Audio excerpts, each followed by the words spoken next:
And welcome to All Ages Driving School Instructional Day 14. Today we're going to be talking about vehicle requirements and insurance. So let's get started. Alright, so we're going to talk about your dashboard and all the different symbols that you're going to need to know. Now there is another chapter and another day that does go into dashboard symbol lights, but we're going to talk about the ones that are actually required by law. So let's go ahead and look at them real quick. It says, what are alert symbol lights and symbols? They are lights and symbols found on your instrument panel dash. Where can I find information on my vehicle's dash lights and gauges? Now you have to understand that every vehicle is a little bit different. So if you really want to get a good understanding of your vehicle gauges and lights, you want to go ahead and look into your owner's manual. So your owner's manual is usually found in the glove compartment box, and you really want to get to know it, especially when you get into a new car or a car you're unfamiliar with, or even a rental car, so that way you know exactly how your gauges and your lights are functioning. So let's talk about the temperature gauge and light. Alright, so temperature gauge, it informs you of operating temperature of the engine. The temperature light, if the light comes on while driving, pull off the road safely and get professional help. Never open the radiator cap when hot. Okay. Now, of course, we're going to talk about the radiator cap a little bit more in detail a little bit later in this chapter, but the temperature gauge is very important. It kind of lets you know where your car is at in terms of temperature. Usually when you start up in the morning, it's in the cold section, and then as you continue to drive or start driving, you'll start noticing it'll get up into the mid-range, and that's where it will stay, basically, because your radiator system is keeping the engine cool while you're driving it. But if you start noticing it creeping upwards towards the red, and sometimes you'll see that during the summer months, or if you're driving in a hot desert. But if you do see that, go ahead and start taking precaution, be proactive, and try to figure out why your car is starting to overheat. Alright, oil pressure gauge and light. Okay, now this warns you when the oil is not circulating at the proper pressure. You either have a pump failure or lack of oil. It does not inform you about the oil level in your engine. A lot of people have a misconception about that. It just talks about the pressure, the pressure of your oil in your car.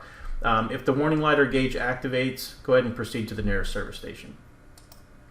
Alright, alternator, battery warning light. Okay, the alternator is not generating enough power to charge your battery. If it turns on while driving, turn off all radio and AC and electrical devices inside your car, and have your battery and alternator checked by a service professional. Alright, brake system warning light. Do not confuse the brake system warning light with the ABS light. The brake warning light can alert you to several problems, such as having your parking light on while driving. If it also alerts you if all or part of your braking system is not functioning properly. If parking brake is not active, you see this light, you have your brakes checked immediately. A lot of times, most often, if you do see this light, it's because you still have your parking brake on and you're starting to drive your car. So, if you do see that light at the first instance, think of that right away. Is my parking brake on? Okay, if it's not on, then yeah, you definitely want to get your braking system checked out immediately. You don't want to continue to drive with that light on, especially if your parking brake is not active. Anti-lock braking system, ABS. All right, this alerts you at the startup of your car. If it comes on when you start up your vehicle, just let you know that your ABS is working fine. If the light comes on while driving, it indicates a problem with the ABS. Have the problem corrected by a service professional or service center. Okay, because your braking system is very important. All right, airbag warning light. It alerts you that your airbags are in proper working condition on startup. It should go off after a few seconds. If it remains on or comes on while driving, the airbags are not in proper working condition. Have them repaired at a service station. Alright, so service engine soon light. Okay, you'll see this probably more often in your vehicle. On your car, you have what they call an onboard computer monitors, and it kind of keeps track of your operation of your fuel system, ignition, emissions control systems. If it turns on while driving, have the code read by a service center or auto parts store to find out what needs to be corrected. Anytime I see this light come on, I usually just run over to a AutoZone or an auto parts store, and they have a little system. They'll check it for free. They'll tell you exactly what code is being produced, and they'll tell you exactly what needs to be done. A lot of times, your gas cap needs to be replaced because it's letting out emissions, and replace that cap. That light will go off after a few minutes. So, but if it's not your gas cap, whatever the code says, then that's what you need to get addressed. All right, door jar light, real simple. This light will appear if the door is not closed completely. It will stay on until it's corrected. You'll also hear a beeping noise letting you know your car door is open. So that way it alerts you that you need to close your door completely before continuing to drive. All right, low fuel warning light. The fuel gauge indicates how much fuel is in the tank. When the fuel light comes on, it indicates that there is about 2 gallons of fuel left in the tank. Stop and refuel as soon as possible. Now, when it comes to fuel, I always tell my students, look, once your car gets to half a tank, go ahead and fill it back up. And the reason that is because inside your fuel tank you have what they call a fuel pump. All right, now that fuel pump is only cooled by the actual fuel inside the tank. So the more you let that tank go down below half a tank, the more that fuel pump is exposed and not being cooled properly. And a lot of times if you constantly drive your car to near empty or the fuel light comes on, that fuel pump is going to wear out much quicker because it also lubricates the fuel pump as well. So if that fuel pump goes out, getting that fuel pump replaced is very expensive and it's very labor intensive. So if you want to keep that fuel pump working correctly for much longer, if you plan on keeping your car for more than 10 years, you definitely want to go ahead and fill up your tank every time you get to half tank or no less than a quarter tank. So it definitely keeps your car working a lot better. Plus you won't find yourself in situations where you run out of gas. All right, so vehicle malfunctions. There are a number of things that can go wrong with your vehicle while driving. The most common include tire failure, either be a flat or a blowout, accelerator pedal sticks, engine stalls, flooded engine, overheating engine, total steering failure, and brake failure. So tire failure, how do we handle it? A blowout. First of all, a blowout is a rapid loss of tire inflation. You either have an explosion from a hot tire because the tire got too hot, or it's a reaction from driving over an object on the roadway. A flat tire is basically produces a smaller effect in terms of air loss, but eventually, once all the air is gone, you have what they call a flat tire instead of complete destruction of the tire. A flat tire is usually repairable, but a blowout, unrepairable. It completely destroys the tire. So what do you do in case of a blowout? You want to maintain speed, do not brake hard. You want to grip the steering wheel firmly, keep in a straight line, activate the hazard lights if possible. When under control, ease off the accelerator, check traffic and select a safe path off the roadway to change the tire. All right, engine stalls. This happens sometimes. It can be for a number of reasons. Your battery died, a water hose broke, or you ran out of gas, or a number of other things that may be going wrong with your engine.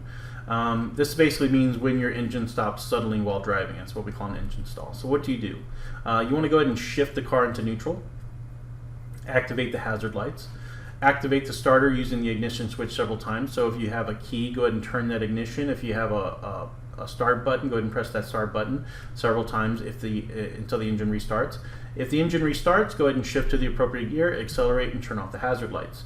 If the engine does not restart, check traffic for a safe path off roadway. Once in a safe spot, apply brakes until you stop, put the car into park with the parking brake, and call for a tow. Engine overheats. All right, so the gauge or indicator lets you know the temperature is rising and or overheating. So what should you do? You want to turn off your AC, of course, steer onto the shoulder, activate hazard lights, open up the hood to allow heat to escape, visually check hoses and belts while engine cools. Now this is very important. We're allowing the engine to cool. Okay, this may take some time. All right. If the coolant overflow tank is low, get a container of water. Go ahead and once the engine has cooled, go ahead and unlock the radiator cap 1/4 turn. Now 1/4 turn is not a complete turn, just 1/4 of a turn. And then you want to step back from the vehicle, allowing the pressure to be released. Now after the pressure is released, go ahead and push and turn the radiator cap. Now we're opening the radiator cap on a cooled engine, not a hot engine. All right, we allowed the engine to cool. Very important aspect about this. You only open a radiator cap when the engine is cooled, not when it's hot. Okay, especially when it's overheating. What you want to do from there is go ahead and add water slowly until you fill the radiator. Once it's filled, go ahead and restart the engine and proceed to the nearest service station for an inspection of your radiator system. Okay, very important. All right, brake failure. All right, so complete brake failure is very, very rare today in modern vehicles. If your car was built anytime after 1995, having a brake failure is very, very rare. But in case it does happen, you need to know what to do. Now, the reason why it's rare, of course, is because you have a dual braking system. Now, what should you do? You want to go ahead and downshift. All right, what we mean by downshift, we don't mean putting it into neutral, we mean putting it into 1, 2, 3, or low gear. Low gear is probably the best.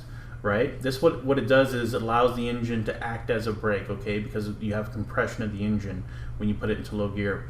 You want to go ahead and pump the brakes several times to restore braking power.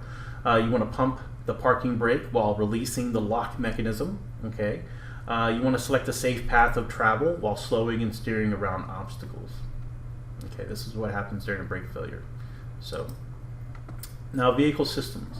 Now inside your car you have many vehicle systems that operate, and of course you have to make sure you maintain them.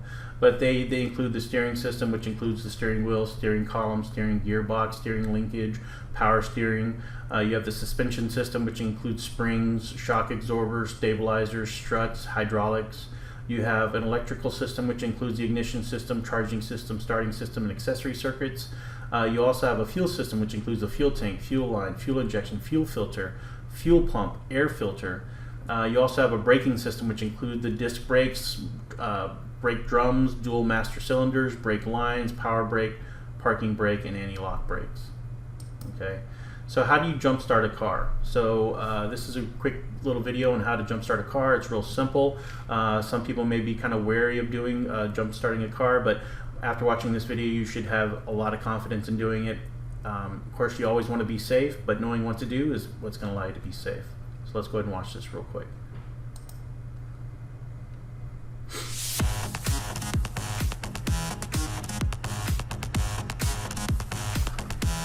Winter is coming, but we're not talking about the ominous refrain from Game of Thrones. We are, however, talking about the season of sore throats, frozen pipes, and dead car batteries. If you do find yourself turning the key to no avail, here's a quick rundown on how to jumpstart your car. Park the assisting car nose to nose with yours, about 18 inches apart.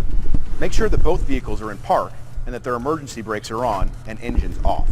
Clamp the red end of the jumper cable to the dead battery's positive terminal and the other end of the red cable to the functioning car's positive terminal. Attach the end of the black cable to the working battery's negative terminal and the other end to a metal section such as a bracket or bolt a foot or more away from the battery to ground it in the dead car.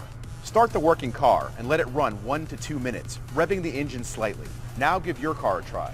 It may take a couple of attempts, but don't try to start it more than 3 or 4 times in a row, as this could damage your car's electrical system. Once the dead car is running, disconnect the cables in the reverse order you connected them. Don't let the clamps touch. Now drive your car to let your battery charge to full capacity, so it'll start again next time. A short drive might not be enough, so you might want to leave the car parked and idling a while with the lights off. If your car refuses to start after a few jump attempts, it may be due to battery corrosion or a problem with your fuses, alternator, ignition switch, or starter connection, or the battery might be too dead to take a charge and will need to be replaced.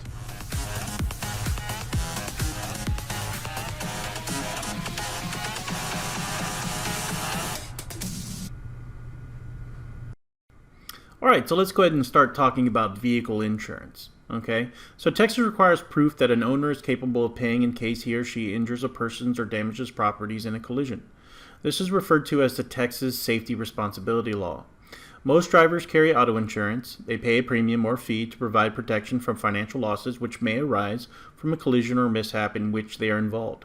The insurance company issues a policy or written contract and proof of insurance to the individual indicating how much and under what circumstances it will pay. Where to acquire insurance? You can get it directly from an insurance company, agents who represent one or more insurance companies, brokers who do business with many companies, county mutuals which are not required to offer discounts, auto clubs which also issues insurance, employers, unions, or fraternal organizations. Also, if you're a small business owner and you own 10 or more vehicles, you can use those vehicles as collateral for insurance. You can get that receipt from the DPS office. You could also get what they call a bond for a certain amount through a bank that allows you to self-insure if you have that kind of money. All right, and of course down here you see State Farm Insurance, USAA. I personally carry USAA, Geico, Farmers Insurance, Allstate. These are really good companies that offer auto insurance. But you should also go out there and don't be afraid to shop for a good rate. But at the same time, you want an insurance company that's going to be there for you whenever you do get into a collision or whenever you do have to make a claim, because the better reputation that insurance company has in terms of paying out their claims, the easier time you're going to have collecting those on those claims. So always think about that. Kinds of insurance. Okay, so Texas law requires that you have a minimum of liability insurance. Now, liability insurance only covers the other party. So if you're ever at fault in an accident or a collision, liability insurance will only pay for the damaged parties or not fault parties, either vehicle, property, or injury and things of that nature. So what does it cover? It covers, you have to get a minimum of $30,000 per person. 60,000 per collision for injuries. That means if there's more than one person in the vehicle, it'll cover at a max of 60,000 for personal injuries for more than one person in a vehicle. For property damage, 25,000. So when you're ever involved in an accident, whatever property damage you create, it'll cover up to that much. Now, if you do get the bare minimum, you have to understand that if you hit a vehicle that costs more than $25,000 and it's a total loss, you may be coming up with the remainder of that. Okay, so I always tell people a good financial stance to take is always insure yourself for what you're worth. So if you're worth $1 million, insure yourself for $1 million. If you're a student just starting out and you have nothing to your name, liability insurance may be enough for you, but at the same time, just know that whenever you do go out there and you do cause damage or injury to a person and you max out your policy, you will be liable for the remainder of whatever's owed. So just be careful when you're out there driving. It's a great responsibility. You also have what they call collision insurance. Now, collision insurance covers your car regardless of who is at fault. Okay, so if somebody hits you and their insurance company is giving you a hard time, you're not able to collect, you can call up your own insurance company, go ahead and make a claim and have your car fixed that way, and then the insurance company will collect from the other insurance company. Same thing with kind of uninsured motorists. If they're not insured or underinsured, it'll cover you as well. But you also have, let's say you have liability insurance, but you also want to get underinsured motorist insurance, which is separate and it only covers those instances. You can get that as well as an additional add-on to your policy. Comprehensive insurance. Okay, now comprehensive and collision insurance is required if you finance your vehicle and you're paying a bank or a financial institution in order to to drive your car. So as long as your car is being financed until it's paid off and you own the title in your name, you'd have to carry what they call full coverage, which includes comprehensive and collision. Okay, so comprehensive insurance protects your car from vandalism, theft, fire, floods, windstorms, and other non-collision events. During Hurricane Harvey, my car went underwater and I called up USAA because I had comprehensive insurance. They went out and sent me a check for the value of the vehicle, and I was able to go out and buy me another car the next day. So having that type of insurance for those type of God events, you definitely want to be insured. Even if you own your car outright, if that car has a number of value to it, if it's worth a lot, you definitely want to have that a little bit extra coverage. Personal injury protection is what they call PIP. It covers medical, funeral expenses, lost wages, and caregiver services. Okay, so this includes for anybody inside your vehicle. So if you have PIP coverage and you're driving and you have a passenger inside your car, your PIP will cover their medical costs, your medical costs. It depends how much PIP coverage you have, but that's what it would cover. So let's see here, cost of insurance. Okay, now there's a lot of things that go into the cost of your insurance and how you're insured. Okay, so the number one thing, of course, that affects your rate is your age. Rates change as you get older. The youngest driver pays more. So if you're an 18-year-old, you're going to be paying more than a 40-year-old. Okay, simply because you're considered a novice driver, more likely to get into an auto accident. Your driving record plays a big deal in how much you're going to pay. So if you're a good driver and you have a good driving record, you're definitely going to pay less, right? So if you don't have any accidents or tickets on your record and you've been driving for years, you're going to be paying the lowest amount for that portion of how they calculate the rate. But if you get tickets and you have accidents, your premium is going to skyrocket. Just know that for every ticket you get, it compounds how much you're going to be paying each month. So you definitely want to make sure you're a good driver, because I have a relative that gets several tickets per year, a couple accidents. She's paying over $300 a month for auto insurance, whereas I pay less than $50 a month. Huge difference. It can definitely cost you if you're not a good driver. So you want to make sure that you follow the law, don't get tickets, and don't get into accidents. How much you use your car. So when you call to get insurance, they're going to ask you for what purpose do you use your vehicle and how far do you drive per year.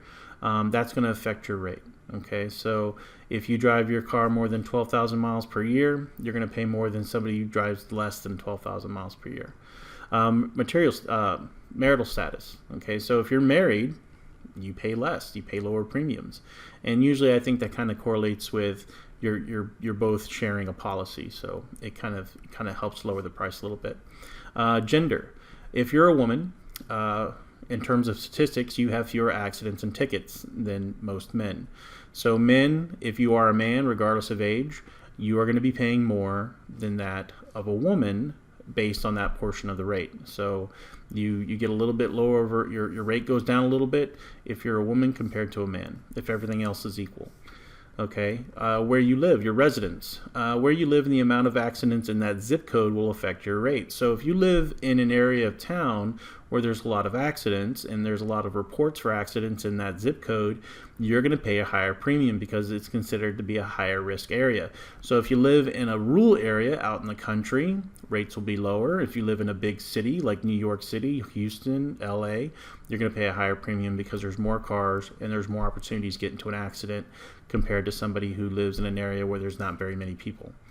All right, so your deductible. Your deductible is what you pay every time you make a claim. So if your deductible is $500 and your car needs to be repaired from a collision or accident, and you have that and your insurance company is going to cover it for you, or if another person that you hit, you're at fault and they need to get their car repaired, well, you're going to have to pay your deductible. And usually they range anywhere from $100, $500, maybe even up to $1,000 sometimes. So that also affects your rate. So the higher deductible you have, the lower rate per month you're going to pay.